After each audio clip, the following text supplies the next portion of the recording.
वो भ्रष्टाचार के मामलों में अरेस्ट हुए हैं ना, भ्रष्टाचार के मामलों में बकायदा स्टिंग ऑपरेशन है, उसमें उनका वीडियो है, पैसे लेते हुए वो दिखाई दे रहे हैं, लेकिन शुभेंदु अधिकारी का आपने नाम लिया, ये महत्वपूर्ण है। ठीक है, मुकुल रॉय से भी सीबीआई ने पूछताछ की थी, हालांकि उसके बाद में हम सब जानते हैं कैसे उन्होंने बीजेपी का दामन थाम लिया था। ये कोई वॉशिंग मशीन है क्या आपके पास कि दागदार नेता अगर बीजेपी में आ जाते हैं संबित पात्रा, तो यहाँ पर आकर बिल्कुल पाक साफ हो जाते हैं। शुभेंदु अधिकारी, मुकुल रॉय, इन दोनों के खिलाफ कोई कार्रवाई नहीं किया जाना सीधे सीधे इस बात की ओर इंडिकेट करता है।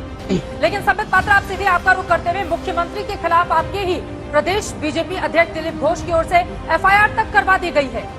समझ रहे हैं मुख्यमंत्री के खिलाफ एफआईआर का क्या मतलब होता है?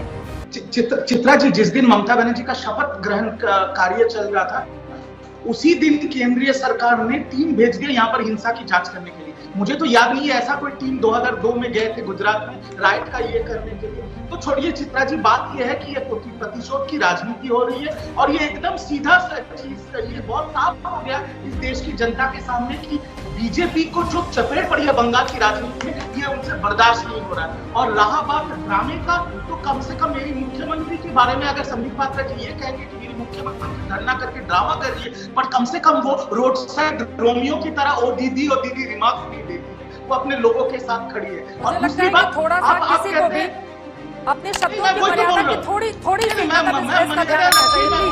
मर्यादा रखी बोल रहा हूँ ना। आप मेरे मुख्यमंत्री को ड्रामा कहेंगे तो आप ये भी सोच सकते हैं कि मैं मुंह बंद रख के यहाँ बैठा रहूंगा। दूसरी बात, अगर आपको आपके ऊपर गिरफ्तारी का बात आप करेंगे तो ये भी मैं आपको बता देना चाहता हूँ, जब पोस्टर लगाने के लिए 25-25 गरीब मजदूरों को आप अरेस्ट कर रहे हो, क्यों, किस लिए? मैं आज वो सवाल पूछता हूँ नेशनल टीवी में, मोदी जी आपने हमारे बच्चों का वैक्सीन क्यों भेज दिया बाहर? हिम्मत है तो मुझे गिरफ्तार कीजिए मुझे गिरफ्तार। आज तो मेरे मुख्यमंत्री ने बोला वहां पर जाकर कि आप मुझे गिरफ्तार कीजिए, क्यों नहीं कर रहे? आप लोगों का बात यह है कि आप लोग जो फांसी तरीके से जो ये देश चला रहे हैं ना, देश के पास 2019 में एक बहुत बड़ा मुद्दा था कि मोदी जी नहीं तो और कौन। अभी देश का मुद्दा यह है कि मोदी नहीं, चल नहीं तो नहीं, कोई और ही सही। तो ये चीज आप लोगों को बर्दाश्त नहीं हो रहा है। भ्रष्टाचार के मामलों में अरेस्ट हुए हैं ना, भ्रष्टाचार के मामलों में बकायदा स्टिंग ऑपरेशन है, उसमें उनका वीडियो है, पैसे लेते हुए वो दिखाई दे रहे हैं, लेकिन शुभेंदु अधिकारी का आपने नाम लिया, ये महत्वपूर्ण है।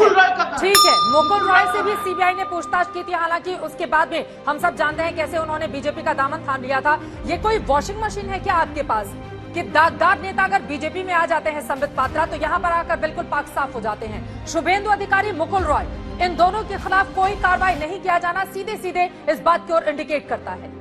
लेकिन संबित पात्रा, आप सीधे आपका रुख करते हुए मुख्यमंत्री के खिलाफ आपके ही प्रदेश बीजेपी अध्यक्ष दिलीप घोष की ओर से एफआईआर तक करवा दी गई है। समझ रहे हैं मुख्यमंत्री के खिलाफ एफआईआर का क्या मतलब होता है? भारत में सब अच्छा है, सब चंगासी।